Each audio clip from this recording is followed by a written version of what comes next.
Gohonmei. Principe de vide ou de l'inertie. Deux mondes cosmiques se déplacent sur le même orbite.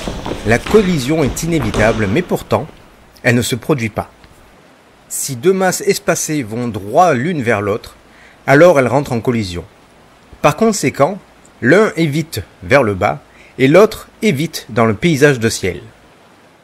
Dans ce cinquième principe, Tori va être le vide. Dans ce cinquième principe, Uke représentera la chute d'eau, donc à savoir la cascade, qui va venir tomber dans le vide. Nous venons de faire Yohonmei et nous sommes orientés à 45 degrés vers l'extérieur du kata. Tori et Uke se relèvent en même temps et se tournent le dos. Donc Uke vient de chuter sur Yohonmei. Donc j'arrive, je chute, je reviens en position assise. Comme je viens de faire un Ushiro Ukemi, c'est-à-dire une chute arrière, je peux très bien soit me relever en pliant la jambe droite, prendre appui dessus pour me relever, et après tourner le dos, soit plier la jambe gauche, prendre appui dessus, me relever, et tourner le dos. Toutefois, pour ceux qui ont des difficultés à se relever de cette manière-là, c'est-à-dire en pliant et en prenant appui avec leurs mains sur le genou, il est toléré de prendre appui sur le tatami, c'est-à-dire je viens, je plie la jambe, que ce soit la droite ou la gauche, je prends appui sur le tatami et je viens m'aider à me relever, comme ceci. Et après, pareil, je tourne le dos. Nous sommes pratiquement au centre du tapis et environ à 1 mètre l'un de l'autre. Nous sommes tous deux orientés vers les extérieurs du kata à 45 degrés. Tori se déplace vers l'extérieur du tapis en commençant par la jambe gauche et en effectuant 5 pas. Et Uke se déplace vers l'extérieur du tapis en commençant par la jambe gauche et en effectuant 5 pas aussi.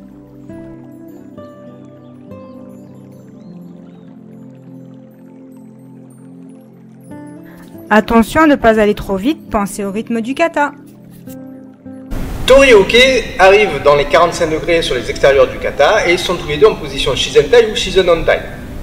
En même temps, ils vont avancer tous les deux le pied droit pour se retrouver en position Jigotai, ici.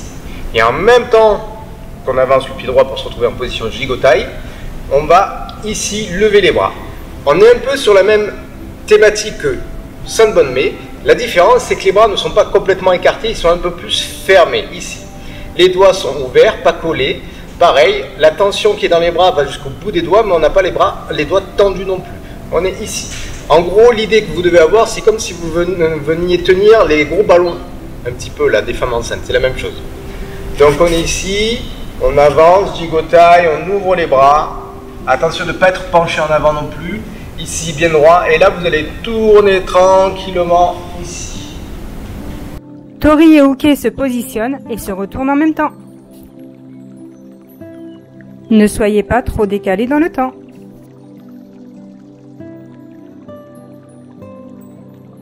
Une fois face à face, ils courent l'un vers l'autre. Attention de ne pas regrouper les pieds avant la course. Tori, attention de ne pas être en retard sur votre course. Sinon, lors de la technique, vous ne serez pas au centre du kata.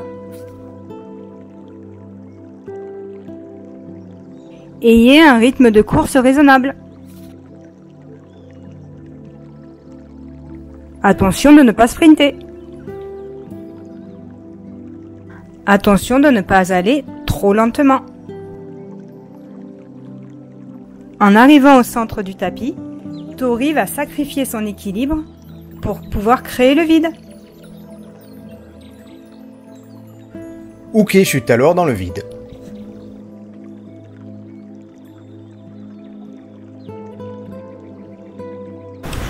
Je suis Tori. Tori et Uke courent l'un vers l'autre. La collision semble inévitable. Et pourtant, Tori va sacrifier son équilibre pour faire barrage, ce qui engendrera la projection de Uke. Donc ici, je cours, et à un moment, je vais venir caler mon pied droit, ici, et envoyer ma jambe gauche, comme si je faisais une espèce de Yoko Wakare. Et je viens ici. Je me trouve perpendiculaire à l'axe du kata. L'idée, c'est comme si vous étiez un arbre qui venait faire un barrage à Uke, ici. Mes jambes sont comme ceci, alors éventuellement l'une derrière l'autre, mais comme ceci. Les mains sont l'une à côté de l'autre au niveau du bassin, pas l'une sur l'autre. Ici, on n'est pas non plus en position de pharaon, d'accord? Et le menton est à la poitrine. Donc nous sommes comme ceci. Pensez à travailler la synchronisation pour éviter de vous rentrer dedans.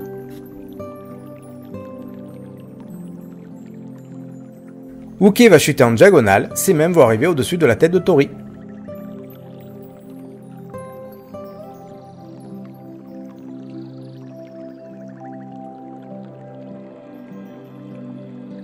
Tori, veillez à vous retrouver au centre du kata.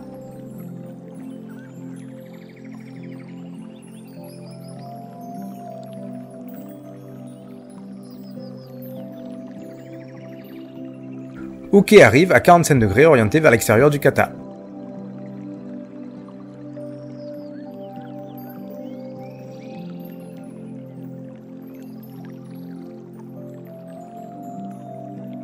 J'arrive en position Shizentai et c'est comme si je venais prendre la place de Tori. Lorsque Uke chute, son pied droit arrive au niveau du milieu du corps de Tori. Tori se relève et se place pour faire le cérémonial de fin.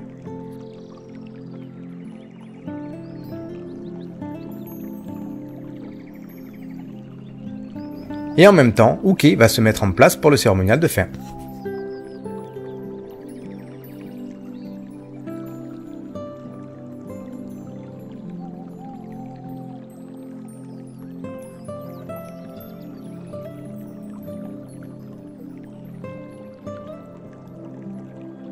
Uke vient de chuter sur Gorome et je vais donc me relever pour me mettre en position pour le cérémonial de fin.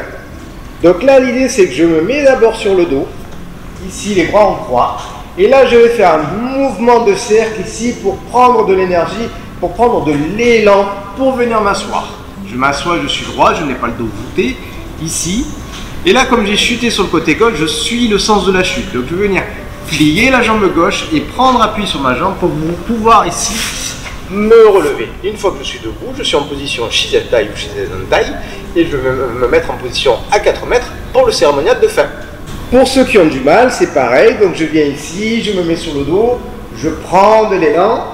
Et donc pour ceux qui ont du mal à plier la jambe et surtout à prendre appui sur leur jambe, à ce moment-là, vous allez venir plier la jambe et prendre appui sur le tatami. C'est toléré aussi. Donc vous prenez appui sur le tatami et vous pouvez vous relever comme ceci. Et une fois que vous êtes là en position Shizentai, pareil, vous allez vous mettre en position à 4 mètres pour le cérémonial de fermeture.